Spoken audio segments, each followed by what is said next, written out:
மகிமை ஸ்தோத்திரம் உண்டாவதாக. இந்த வேலைக்காக ஆண்டவரை மனப்பூர்வமாக ஸ்தோத்திரிக்கிறேன். கூடி வந்த அனைவரையும் இயேசுவின் நாமத்தில் அன்போடு வாழ்த்துகிறேன்.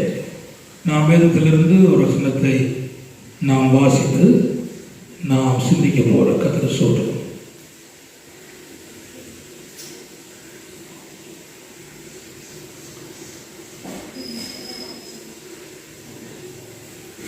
யாக்கோபின் புஸ்தகம் 3ஆம் அதிகாரம் அதனுடைய 5ஆம் வசனத்தை வாசிப்போம். அப்படியே நாவானதும் சிறிய அவயமாயிருந்தும் பெருமையானவர்களை பேசும். கர்த்தர் ஸ்தோத்திரம். ஜெபம் பண்ண போகிறோம். பரலோக பிதாவே, நல்ல ஆண்டவரே, நன்றியோடு உம்மை துதிக்கிறோம், ஸ்தோத்திரிக்கிறோம். இந்த திருவசனத்தை கர்த்தருடைய கரத்தில் ஒப்புக் கொடுக்கிறோம். இதை ஆசீர்வதித்து தாரும். இந்த வார்த்தையின் மூலமாய் கர்த்தர் எங்களோடு கூட பேசும். இயேசுவின் நாமத்தில் ஜெபிக்கிறோம் நல்ல பிதாவே, ஆமென். கர்த்தர் ஸ்தோத்திரம். இந்த யாக்கோபு 3ஆம் அதிகாரம் 1 முதல் 14ஆம் வசனம் வரையிலும் நாவை பற்றி இங்கு சொல்லப்பட்டிருக்கிறதை பார்க்கிறோம். நான் இன்றைக்கு கொடுக்க போற செய்தியினுடைய தலைப்பு என்னவென்றால், நமது நாவை அடக்கி ஆள வேண்டிய இடங்கள். கர்த்தர் ஸ்தோத்திரம். நமது நாவை அடக்கி ஆள வேண்டிய இடங்கள். கர்த்தர் ஸ்தோத்திரம். அப்படி அடக்கி ஆள்வதனால் எத்தனையோ நன்மைகள் சபை நடுவிலையும் சொந்த வாழ்க்கையிலும் ஊழிய அனுபவங்களையும் நாம் பெற்றுக்கொள்வதை நாம் பார்க்க முடியும். ஆனால் முதலாவது இந்த நாவை பற்றி 9 காரியங்கள் இந்த யாக்கோபு 3ஆம் அதிகாரம் 1 முதல் 14 வசனம் வரையிலும் சொல்லப்பட்டிருக்கிறது. இந்த நாவு சிறிய அவயம் என்று சொல்லப்பட்டிருக்கிறதை நாம் பார்க்கிறோம். சின்ன அவயமானாலும் இது பெருமையான காரியங்களையே பேசக்கூடியது என்பதை நாம் இங்கே பார்க்கிறோம். கர்த்தர் ஸ்தோத்திரம். அதோடு கூட மாத்திரமல்ல, அது நம் முழு சரீரத்தையும் கரைப்படுத்தி நாம் ஆயுள் சக்கரத்தை கொளுத்தி விடுகிறதா இருக்கிறது. நம்முடைய வாழ்வில் இந்த நாவு சிறிய அவயம். இரண்டாவது, அதே 3ஆம் அதிகாரம் 14ஆம் வசனத்தை வாசித்தீர்களானால் வாசிப்போம். 3:14.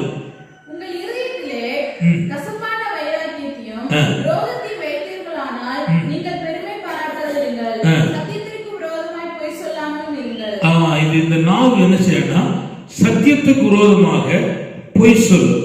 உங்கள் இருதயத்திலே கசப்பான வைராக்கியத்தையும் விரோதத்தையும் வைத்திருப்பீர்களானால் நீங்கள் பெருமை பாராட்டாதிருங்கள். சத்தியத்துக்கு விரோதமாக பொய் சொல்லுகிறதா இருக்கும். கர்த்தர் ஸ்தோத்திரம். அப்படியானால் இந்த நாவு என்ன சொல்லணும்னா, பொய் சொல்லுகிறதாக இருக்கிறது. கர்த்தர் ஸ்தோத்திரம். நாவு பொய் சொல்லுகிற ஒன்றாக இருக்கிறதை நாம் பார்க்கிறோம்.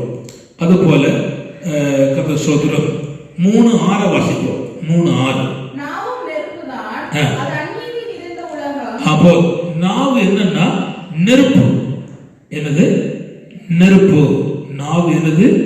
நெருப்பு என்பதை நாம் பார்க்கிறோம். அதோடு கூட மாத்திரமல்ல, அதே வசனத்துல அநீதி நிறைந்த உலகம். 3 காரியங்களை நான் சொல்லியிருக்கிறேன். இப்ப சிறிய அவயம், பொய் சொல்லும், நெருப்பு, அப்புறம் என்னது? அது அநீதி நிறைந்த உலகம். 4 காரியம் சொல்லிட்டேன். 3:8 வாசிங்க. 3:8. நாவை அடக்க ஒரு மனுஷனாலும் கூடாதுன்னு சொல்லுது. கவனிக்க, அது பரிசுத்தவான் அல்லாதவர்கள் தான் அதை அடக்க கொள்ள முடியாது. பரிசுத்தவான்கள் நாவை என்ன செய்யணும்? அடக்கணும். அப்போ நாவு அடங்காத ஒன்று. புரிஞ்சுக்கணும். நாவு என்ன செய்யாது? அடங்காது. அதே 3:8 வாசி. அடுத்து என்னன்னா, பொல்லாங்குள்ளது. முன்னும் புரட்டும் புரட்டி பேசும். நம்மகிட்ட ஒன்று பேசும், அங்க ஒன்று பேசும். போன்ல ஒன்று பேசும், போனுக்கு வெளியே ஒன்று பேசும். அப்படின்னா பொல்லாங்கு நிறைந்தது. கர்த்தர் ஸ்தோத்திரம். அவ்வளவுதா. அதுக்கப்புறம் 3:9.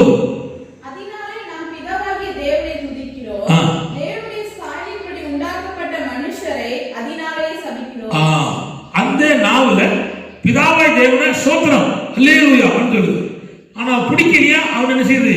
சபிக்கு. அவன் சபிக்கிற நாவு. 3:8 நாவை அடக்க ஒரு மனுஷனாலும் கூடாது, அது அடக்காத கொள்ளாம உள்ளதும் சாவுக்கு ஏதுவான விஷம் நிறைந்தது. அது விஷம் நிறைந்தது நாவல். இது மோசமானது. சரி, ஆட்கள் சொன்னா உடனே செஞ்சு பழிச்சிடும். அது என்ன இருக்கு? விஷம் நிறைஞ்சிருக்கு. அது சோதரம் இல்லைங்களா? போல பெருமை நிறைந்தது. எப்படி இருந்தது? பெருமை நிறைந்தது. 9 காரியம் சொல்லியிருக்கேன். சிறிய அவயம், பொய் சொல்லும், நெருப்பு, அடங்காதது, பொல்லாங்கு நிறைந்தது, அநீதி நிறைந்தது, சபிக்கிறது, விஷம் நிறைந்தது, பெருமை நிறைந்தது. இதை ரட்சிக்கப்பட்ட கர்த்தருடைய பிள்ளைகள் என்ன செய்யணும்னா அடக்கி ஆளணும். இந்த நாவை என்ன செய்யணும்? அடக்கி ஆளணும். இந்த நாவை அடக்கி ஆளாத மனுஷ வாழ்க்கையில வேதனை இருக்கும், துக்கம் இருக்கும், சண்டை இருக்கும், பிரச்சனை இருக்கும். தானே நிறைய பிரச்சனையை இழுத்து போடுவாங்க. அது சாபம் இருக்கும். இதை அடக்கி ஆண்ட கர்த்தருடைய பிள்ளைகள் ஆசீர்வாதமா இருக்கிறாங்க, சுகமா இருக்கிறாங்க, பலமா இருக்கிறாங்க, நிறைவான ஆசீர்வாதங்களை பெற்றுக்கொள்றாங்க. இந்த நாவை அடக்கி ஆண்டா ஒரு குடும்பத்தினுடைய தலைவன் தலைவி இந்த நாவை அடக்கி ஆண்டா அந்த குடும்பம் சின்ன குட்டி பரலோகம் போல மாறிடும். கதை சோதரம். அந்த வீட்டில் உள்ள பிள்ளைகள் அல்லது அக்காலோ தம்பியோ அண்ணனோ அல்லது ரெண்டுமே அண்ணனும் தம்பியா இருந்தாலும் நாவை அடக்கி ஆண்டா அந்த குடும்பம் மிகுந்த ஆசீர்வாதமா இருக்கும். ஊர்ல உள்ள பெரியவர்கள் சிறியவர்கள் நாவை அடக்கி ஆண்டா தேசம் அமைதலாக இருக்கு என்பதை நாம் பார்க்கிறோம். கதை சோதரம். நல்ல கவனிங்கள். இந்த நாவை அடக்கி ஆள வேண்டிய இடங்கள் மிக முக்கியம். ஒன்று, இந்த நாவை அடக்கி ஆளுவதனாலே ரகசியங்களை காப்பாற்றி கொள்ளலாம். இந்த நாவை அடக்கி ஆண்டால் ரகசியங்களை என்ன செய்யலாம்? காப்பாற்றி கொள்ளலாம். இது நான் முதல்ல என்ன சொன்னா, ரகசியங்களை காப்பாற்ற வேண்டும் என்கிற நினைவோடு இந்த நாவை என்ன செய்ய வேண்டும்? அடக்கி ஆளணும். இப்ப நான் ஒரு சின்ன சொல்ல போறேன். நீதிமொழிகள் 11:13. நீதிமொழிகள் 11:13. புறங்கூறி திரிகிறவன் ரகசியத்தை வெளிப்படுத்துகிறான். வெளிப்படுத்தி தெரிகிறான். ஆவியின் உண்மை உள்ளவனோ ஆவியில உண்மை உள்ள காரியத்தை செய்யலாம், அடக்கலாம். இப்ப உங்களுக்கு ஒரு காரியம் தெரிஞ்சிட்டு அத ரகசியமா வச்சுக்கணும். உங்க வீட்டுக்குள்ள ஒரு 10 லட்சம் ரூபாய் இருக்கு, பார்த்தாச்சு, இருக்கு வெளியிட்டு போகுது, எல்லாரும் கடனாக வந்துடும். அது என்ன செய்யணும்? மனசுல அடக்கி என்ன செய்யணும்? வச்சுக்கணும். சரி, பேங்க்ல ஒரு 40,000 50,000 கிடக்கு சொல்லி இருந்தோம்னா அவ்வளவுதான், அங்கங்கே வாங்க வந்துடுவாங்க. அப்ப நாம் நம்முடைய ரகசியத்தை என்ன செய்யணும்? காப்பாற்றணும், அடக்கணும். அப்படி அவள் அடக்கிற தன்மை உள்ள கர்த்தருடைய பிள்ளைகள் ஆசீர்வதிக்கப்படுவார். வேதத்துல ஆதியாகமம் 9ஆம் அதிகாரம் 21 முதல் 29 வரை நீங்க பார்த்தீங்கன்னா அங்க ஒரு சம்பவம் இருக்கு. நான் சொல்லிதேன். நோவா புதிய பூமியில விவசாயம் ஆகி திராட்சை செடி நட்டு திராட்சை பழத்தை குடிச்சிட்டு அவன் படுத்திருப்பான். அவன் சரீரம் கொஞ்சம் வஸ்திரம் விலகி இருக்கும். அவனுக்கு 3 பிள்ளைகள், காம், சேத், யாபேத். இந்த 3 பிள்ளைகளும் அவனுடைய பிள்ளைகள். நல்ல கவனிங்கள். 3 மருமக்கமா இருக்கான். அவன் மனைவி இருக்கான். ஆனா அந்த வீட்டுல அவன் துணி விலகி படுத்திருந்தத ஒருவன் பார்த்தான். அவன் என்ன செய்யணும்? ஐயோ, நம்ம அப்பா வயசான காலத்துல துணி விலகி படுத்திருக்கிறாரு அப்படின்னு சொல்லி அவன் ஒரு துணி எடுத்துக்கொண்டு, ஒரு பெட்ஷீட் எடுத்துக்கொண்டு, ஒரு என்னமோ ஒரு துணி எடுத்துக்கொண்டு அதை மூடி இருக்கணும். அவன் ரகசியத்தை காப்பாற்றுறான். பார்த்துட்டான். அவன் இவன் செஞ்சுட்டான். பார்த்துட்டு நம்ம வீட்டு பெருசு ஒரு மாதிரி படுத்திருக்கு அப்படின்னு சொல்லிட்டு அண்ணன் சொல்லு. நாம் அடக்க வேண்டிய இடத்துல என்ன செய்யல? அடக்கல. அதனால என்ன நினைச்சு நல்லா கவனிச்சுக்காங்க. அவன் சபிக்கப்பட்டான். அவன் பிள்ளைகள் நினைச்சப்பட்டு சபிக்கப்பட்டது. அப்போ ரகசியத்தை காப்பாற்றுவதற்கு நாவை அடக்க வேண்டும். ஒருவேளை தவறான ஒரு காரியத்தை அந்த நோவுடைய பையன் பார்த்தது போல் நீங்க பார்க்க கூடுமானால் அதை மற்றவர்களுக்கு தெரிவித்து அதை திரும்ப தீட்டுப்படுத்துகிற நிலைமைக்கு போகாதபடிக்கு அதை நாவை அடக்கி ஆண்டால் ரகசியத்தை காப்பாற்றுவதற்கு ஏதுவாக தேவன் மாற்றுவார். இப்ப கவனிங்க, மத்தேயு சுவிசேஷம் 17ஆம் அதிகாரத்துல கவனிக்கிறது ஒரு சம்பவம் இருக்கு, மருவ மலை. அந்த மருவ மலையினுடைய காட்சியை யாக்கோபு, பேதுரு, யோவான் பார்த்தான். அப்பொழுது அந்த மகிமையான ரகசியத்தை வெளியே சொல்லக்கூடாது என்று இயேசுநாதரே சொல்லிட்டார். அந்த 3 பேரும் இயேசுநாதர் இந்த பூமியில தன்னுடைய வேலை செய்து முடிச்சு பரலோகம் போன பிற்பாடு நிறுவனம் எழுதும்போதுதான் பேதுரு ரகசியத்தை வெளிப்படுத்துறார். அப்போ அதுவரையிலும் பேதுரு ரகசியத்தை பாதுகாத்தார். அல்லேலூயா. அதனால தேவன் தம்முடைய வல்லமையை வெளிப்படுத்துக்கு ஏதுவாக ஆயிற்று. அப்ப நானும் நீங்களும் நம்முடைய பொல்லாத நாவா இருக்கிற, அடங்காத நாவா இருக்கிற இந்த நாவை நாம் ரகசியம் காப்பதற்காக அடக்கி ஆளும் போது நம்மேல் வருகிற சாபங்கள் வராதிருப்பதற்கோ, நம்மேல் வருகிற தீட்டு வராதிருப்பதற்கோ, நம்மேல் பின்சந்ததிக்கு சாபங்கள் வராதிருப்பதற்கோ இதை பாதுகாக்க வேண்டும் என்று கர்த்தர் நம்மிடத்திலே எதிர்பார்க்கிறார். அல்லேலூயா. இரண்டாவது, இந்த நாம் என்ன செய்யணும்னா எதிர்மறையான அறிக்கை செய்ய விடக்கூடாது. என்ன செய்யக்கூடாது? எதிர்மறையான அறிக்கை செய்யக்கூடாது. இது கவனி, நான் சொல்லி தரப்போறேன், புரிஞ்சுக்கணும். ஆண்டவர் பாலும் தேனும் ஓடுகிற கானான் தேசத்துக்கு தான் கொண்டு சேர்ப்பேன் என்று எகிப்திலே மோசே அழைத்துக் கொண்டு போய் இஸ்ரவேல் ஜனத்தை பஸ்காட்டுக்குட்டி மூலமாக விடுதலையாக்கி செங்கடலை தாண்ட செய்து அந்த கணங்கள் 40 வருஷ காலமாக வனாந்திரத்திலே தேவன் மன்னாவை கொடுத்து பகலுக்கு இரவுக்கும் பாதுகாப்பை கட்டளையிட்டு அவளுக்கு தண்ணீரை கொடுத்து நடத்தி கொண்டே வருகிறார்.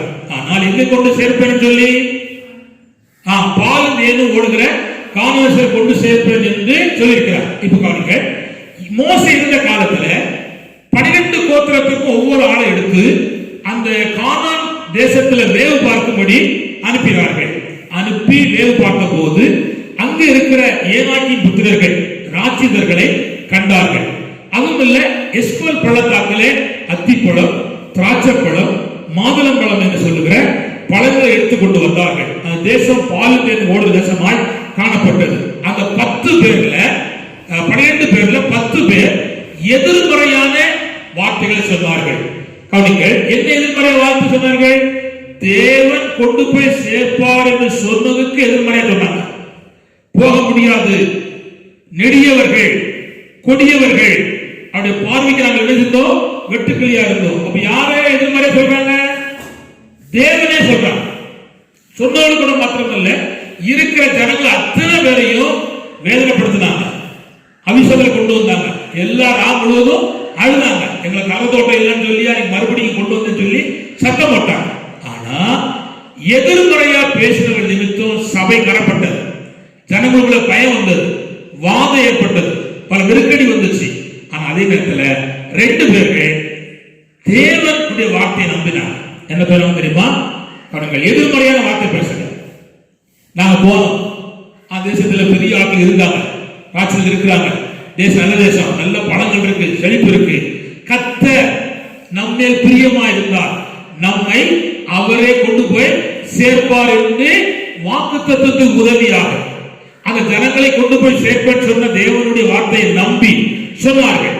அப்போ நம்முடைய வாழ்க்கையில கவனிங்கள், ஒரு கஷ்டமோ, ஒரு நெருக்கடியோ, ஒரு சூழ்நிலையோ, பற்றாக்குறையோ, வேதனையோ, ஒரு வியாதியோ வந்துட்டா இதோடு முடிஞ்சிட்டோம் அப்படின்னு சொல்லாதபடிக்கு, நான் உன்னை காப்பேன், உன்னை பலப்படுத்துவேன், உன்னை சகாயம் பண்ணுவேன், என் நீதி வழக்கத்தில் அவனை தாங்குவேன், உன்னை நீடித்த நாட்களால் உன்னை போஷிப்பேன் என்று சொன்ன வார்த்தையை மாறாக சொல்லக்கூடாது. ஒரு காய்ச்சலோ, ஒரு மண்டடியோ, ஒரு நெஞ்சு வெளியே வந்த உடனே ஆஹா கொரோனா சொல்லக்கூடாது. கர்த்தருக்கு கோடி சோத்திரம். கொரோனா வர வேண்டிய வரும், போக வேண்டிய போகும். ஆனா தேவன் நம்ம என்ன செய்வார்? பாதுகாப்பார்.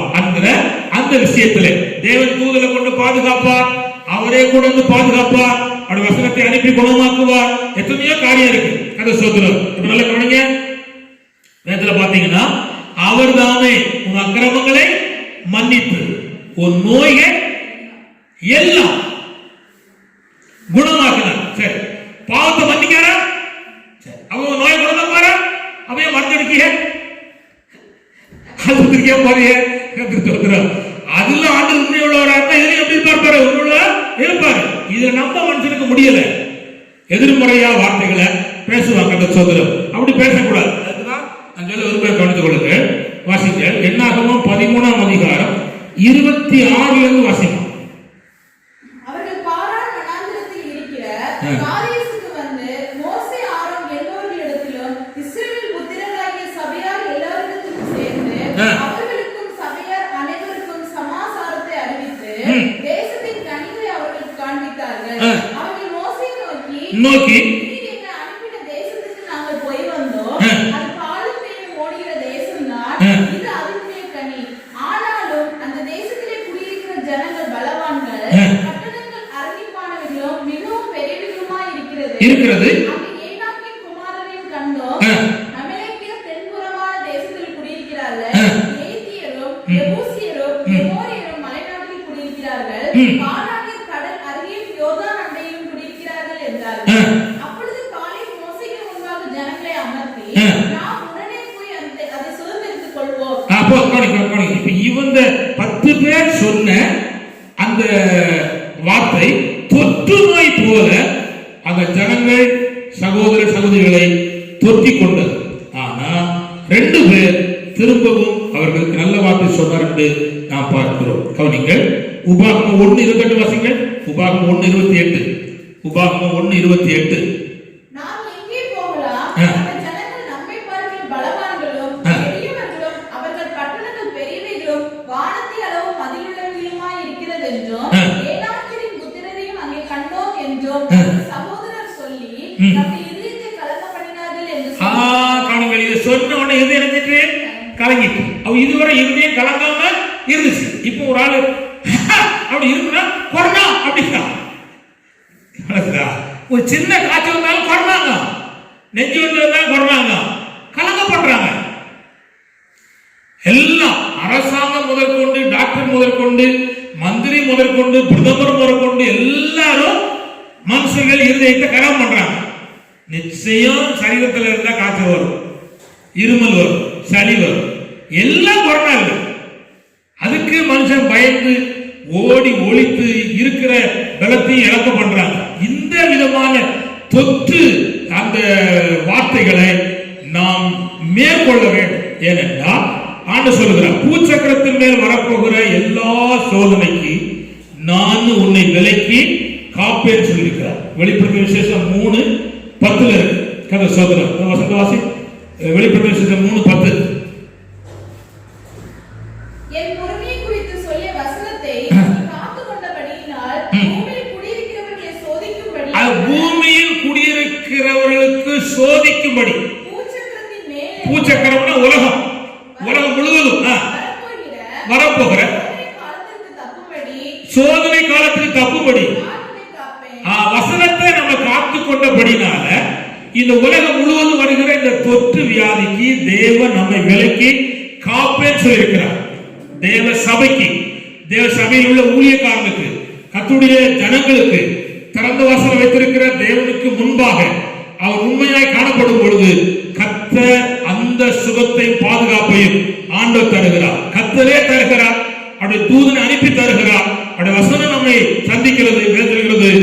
அப்பத்தையும் தண்ணீரை ஆசீர்வதிப்பின் வியாதி விட்டு விலக்குவேன் சொல்லியிருக்கிறார். அது ஒரு மாத்திரமல்ல, என் வசனத்தை அனுப்பி செய்வேன் குணமாக்க சொல்லியிருக்கிறார். அப்படியானால் உலகத்தில் வருகிற அத்தனை தீங்குக்கும் விலக்கி காக்க கற்று வசனம் இருக்கிறது, தேவன் இருக்கிறார், தேவ தூதர் இருக்கிறார்கள். நாம் ஜெபிக்கிற தேவனை சார்ந்திருக்கிறோம். கர்த்தர் நம்ம எல்லா தீங்குக்கும் விலை காப்பதற்கு அவர் உண்மை உள்ள தேவனா இருக்கிறார். அல்லேலூயா. இதை சொல்லி அவங்க சோர பண்ணாங்க. ஆனா இருதயம் கலைக்கப்பட்டுச்சு, முறுமுறுத்தாங்க. ஆனா எதிர்மறையான வார்த்தை பேசாம நல்ல வார்த்தை பேசினவர்கள் நிமித்தம் அங்க ஆசீர்வாதம், சுகம், மகிழ்ச்சி உண்டானது. நம்முடைய நாவை தேவனுக்கு விரோதமாய் பேசாதபடி, வாக்குத்தத்துக்கு விரோதமாய் பேசாதபடி, வார்த்தைக்கு விரோதமாய் பேசாதபடி, பாதுகாக்க தேவனுக்கு விரோதமாய் பேசாதபடி நாம் நாவை அடக்கி ஆளுவோமானால், எதிர்மறையான காரியங்களை பேசுவதை நிறுத்துவோமானால் நம்ம சுகம் உண்டு, விடுதலை உண்டு, ஆசீர்வாதம் உண்டு, முன்னேற்றம் உண்டு. வாக்குத்தத்தம் நம்மை நிறைவேறுவதற்கு நாம் நடத்தி செல்வதற்கு ஏதுவா இருக்கிறது. இந்த வாக்குத்தத்தத்தை விரும்பினவர்கள் கானானுக்குள் சென்று கர்த்தரை ஆராதிக்க பாக்கியத்தை பெற்றார்கள். அல்லேலூயா. மூணாவதாக நம்முடைய நாவு என்ன செய்யணும்னா, கவனிங்கள், வாக்குவாதம் செய்யக்கூடாது. என்ன செய்யக்கூடாது? வாக்குவாதம் செய்யக்கூடாது. கவனிங்கள், உங்களை காயப்படுத்தி வேதனைப்படுத்தினால் நீங்கள் தேவ கிருபைக்காக காத்திருக்கிறபடினால் உங்கள் வாயில் எதிரான சண்டையோ வாக்குவாதங்களோ செய்ய கூடாது. அது சோதரம். ஏனென்றால் தேவனாகிய ஆண்டவர் சாந்தம் உள்ளவர், அமைதி உள்ளவர், நமக்கு உதவி செய்கிற உண்மையுள்ள கர்த்தராக இருக்கிறார். 2 வசனத்தை வாசிக்க போறோம். ஏசாயா 57:3 வாசிப்போம். ஏசாயா 53:7. ஒருவர் 1 பேதுரு 2ஆம் அதிகாரம் 22-23. அவர் நெருக்கப்பட்டு ஒடுக்கப்பட்டும் இருந்தார், ஆனால் அவருடைய வாயை திறக்கவில்லை. அடிக்கப்படுகிற கொண்டு போகிற ஆட்டுக்குட்டியை போல்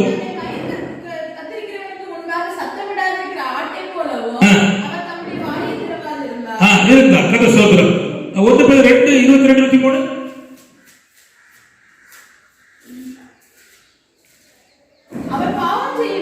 அவர் பாவம் செய்யவில்லை, வஞ்சனை காணப்படவில்லை, பையப்படும் போது பதில் வையாமலும்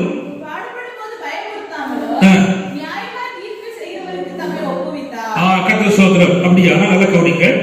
அவர் சாந்தம் உள்ளவராக இருந்தார், வாக்குவாதம் செய்யவில்லை, இருதை கடினப்படுத்தவில்லை, பாவத்தையும் செய்யவில்லை, பாவத்தினுடைய கிரியைக்கு தன் வாழ்க்கையை ஒப்புக் கொடுக்கவும் இல்லை. எப்பொழுதுமே கவனிங்கள், மெதுவான பிரயுத்தரம் நம்முடைய வாழ்க்கையில சொல்ல பழகிக் கொள்ள வேண்டும். கோபத்தோடு சொல்லுகிற வார்த்தையிலே மனிதனுடைய வாழ்க்கையை கெடுத்துவிடும். நீதிமொழிகள் 15:1 வாசிப்போம். நீதிமொழிகள் 15:1. மெதுவான பிரயுத்தரம் உக்கிரத்தை மாற்றும், கடு சொல் கோபத்தை எழுப்பும். அப்ப நம்ம சாந்தத்தோடு பேசுகிற பழக்கம் வேண்டும். நமக்குள்ள வாக்குவாதம் வேண்டாம். இன்றைக்கு அநேகருடைய வாழ்க்கையில கடைபட்டு போக காரணம் என்னவென்றால் வாக்குவாதம் பண்ணுகிறார்கள். செய்யவே கூடாது. மனிதனையும் ஆயுதமற்றவனாக மாற்றுகிறது இந்த வாக்குவாதம். அது சொல்ற ஹல்லேலூயா, ஹல்லேலூயா. நம்முடைய ஜீவியத்திலே வாக்குவாதம் வரக்கூடாது. நம்முடைய நாவை நாம் காத்துக்கொள்ள வேண்டும். குடும்பத்திலேயோ சபையிலேயோ கர்த்தருடைய நடுவிலேயோ நாம் வாக்குவாதம் செய்யவே கூடாது என்பதை நாம் பார்க்கிறோம். சொல்கிறோம். மூணாவது என்னன்னா, 4வது என்னன்னா, அதாவது முட்டாள்தனமான சம்பாஷணைகளுக்கு நாம் தவிர்க்க வேண்டும். முட்டாள்தனமான சம்பாஷணைகளுக்கு நாம் தவிர்க்க வேண்டும். கர்த்தருக்குள் மகிழ்ச்சியா இருப்பதற்காகவும் முட்டாள்தனமான சம்பாஷணைகளுக்கு உள்ள வித்தியாசத்தை பகிர்ந்து அறிந்து கொள்ள வேண்டும். எபேசியர் 4:29 வாசிப்போம். எபேசியர் 4:29. எபேசியர் 4:29. கெட்ட வார்த்தை ஒன்று நான் நாவிலிருந்து புறப்பட வேண்டாம்.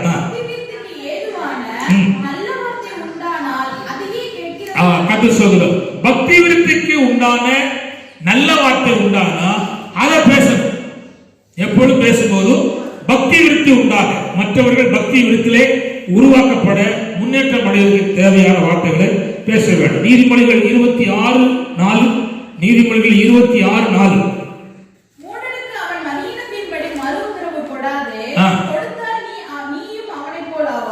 மூடனுக்கு அவருடைய மதினத்தின்படி என்ன செய்யாது?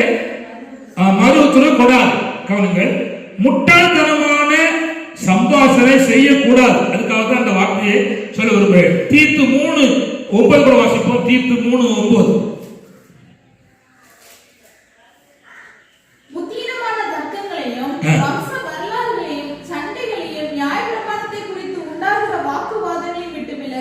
திரும்ப வாசிப்போம். புத்தீனமான தர்க்கம் ஒண்ணு, வம்ச வரலாறுகள், சண்டைகள், நியாயப்பிரமாணத்தை குறித்து அடிக்கடி வாக்குவாதம் பண்ணுகிற வாக்குவாதத்தை விட்டு விலகும். முட்டாள்தனமான கேள்வி கேட்பாங்க, அதை தவிர்க்கணும். அப்புறம் முட்டாள்தனமான பதில் சொல்லக்கூடாது. முட்டாள்தனமான தலைப்பு தீமோத்தேயு 1 தீமோத்தேயு 1:4 வாசி. 1 தீமோத்தேயு 1:4. நான் மக்கெதோனியாவுக்கு போகும்போது உன்னை எபேசு பட்டணத்தில் இருக்க வேண்டிக் கொண்டபடியே செய்வாயாக. கற்பனையின் பொருள் என்னவெனில் சுத்தமான இருதயத்திலும் நல்மனசாட்சி. கவனிங்க என்னன்னா கற்பனையின் பொருள் என்ன? சுத்தமான இருதயம், நல் மனசாட்சி. இதுக்கு தக்க நான் பேசணும். சரி, அப்புறம் அதே 1 தீமோத்தேயு 4:7. சீர்கேடும் கிளை பேச்சு. கிளை பேச்சுனா கவனிங்க, சீர்கேடு சரியான பேச்சு இல்ல, கிளை பேச்சு. இது கற்பனை காவியம். அந்த ஒரு காலத்துல அப்படி இருந்தாங்க, இங்க போனாங்க, இந்த புளிமரத்துக்குள்ள ஒரு கருப்பு நின்னுச்சு, இதே பேசி கிளை பேச்சு, இதை கேட்க கூடாது. அதை சோதரம். அப்புறம் 6:4 1 தீமோத்தேயு 6:4. அவன் இருமாப்புள்ளவனும் ஒன்றும் அறியாதவனும். இருமாப்புள்ளவன் ஒன்று அறியாதவன். தர்க்கங்கள் கதை சோதரம். 3 காரியம் இருக்கு: தர்க்கம், வாக்குவாதம், நோய் கொண்டவன். இதுக்குன்னே ஒரு குரூப் இருக்கு. அந்த குரூப்பை விட்டு தவிர்த்தணும். எப்ப பார்த்தாலும் அடுத்த ஆள சொல்லி பேய் பேய் பேய் நல்ல மனுஷன் பேயுமா கதை சோதரம். அப்படி சொல்லாதபடிக்கு நம்முடைய வாழ்க்கையை தவிர்த்துக் கொள்ள வேண்டும். கதை சோதரம். அல்லேலூயா. சரி, கதை சோதரம். அடுத்து என்னன்னா கவனிங்கள், 5வது என்னன்னா கபடம் உள்ள உதடுகள் இருக்கக்கூடாது. என்ன உதடக்கூடாது? கபடம் உள்ள உதடுகள். சங்கீதம் 17:1-3 வாசி. முதல்ல கதை சோதரம்.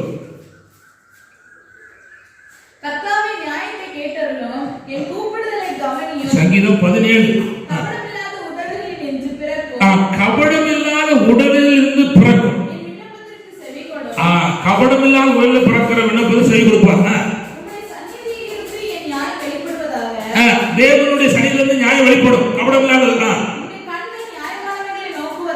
கண்கள் நியாயமான நோக்குவதாக.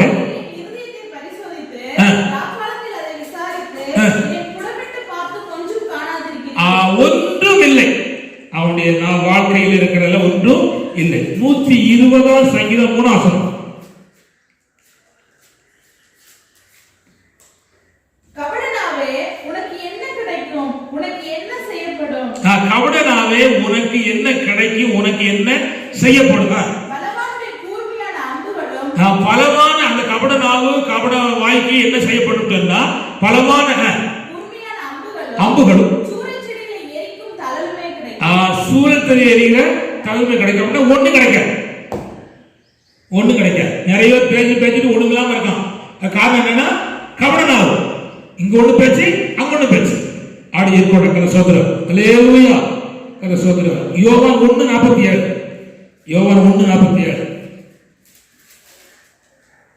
இயேசு நாத்தான்வேலை தம்மிடத்தில் வரக்கண்டு அவனை குறித்து இதோ கபடற்ற உத்தம இஸ்ரவேலன் என்றார். இங்க வேதத்தை பாருங்க, நாத்தான்வேலை பார்த்ததுதான் கபடமற்ற உத்தம இஸ்ரவேல் என்றார். இது காணுங்க, இவன் எப்படி இந்த கபடமற்ற உத்தம இஸ்ரவேலனா இருக்கிறான்னு சொன்னா, அவன் அத்தி மரத்துக்குள்ள இருந்தான்.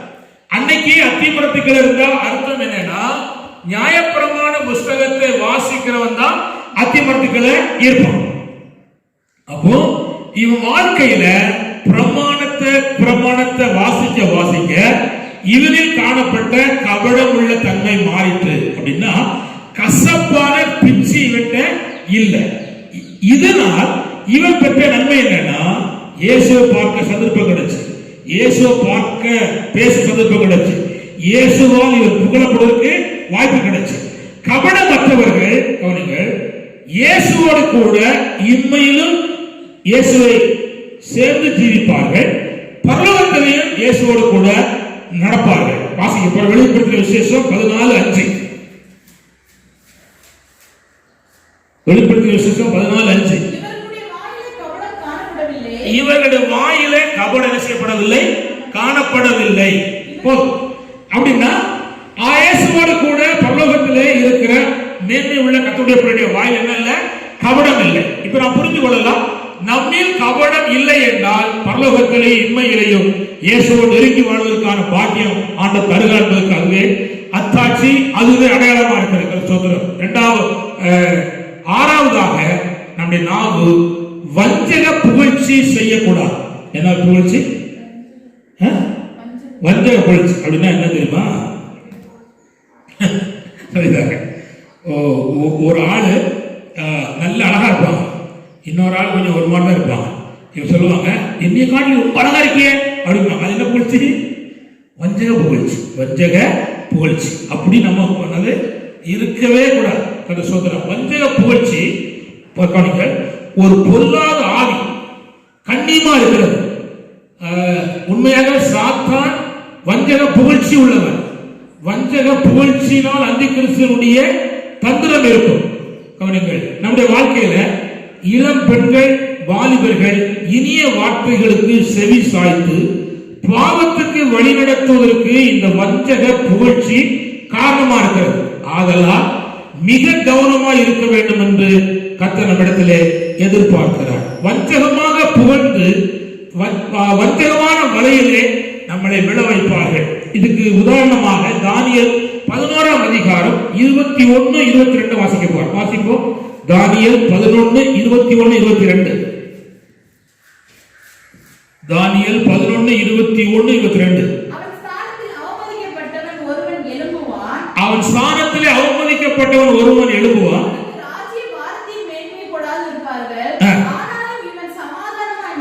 நுழைந்து இச்சகம் பேசி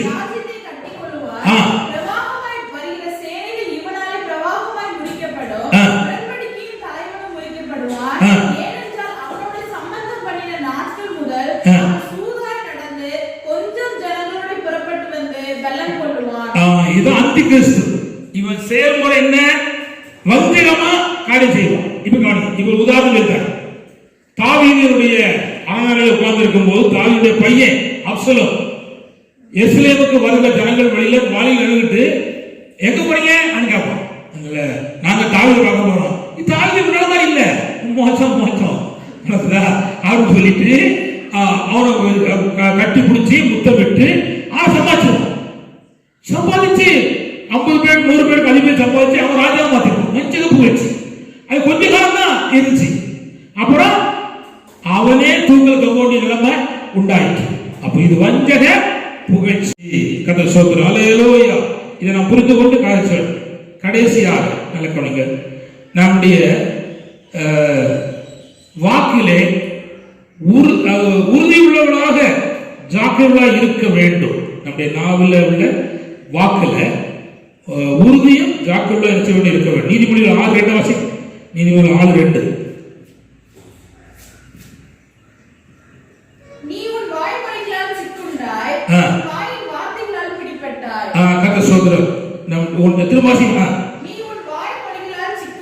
உன் வாய்மொழிகளால் சிக்குண்டாய், நீ வாயின் வார்த்தையினாலே பிடிப்பட்டாய். பிரசங்கி 5:1-6 வரை. இது ஒன்று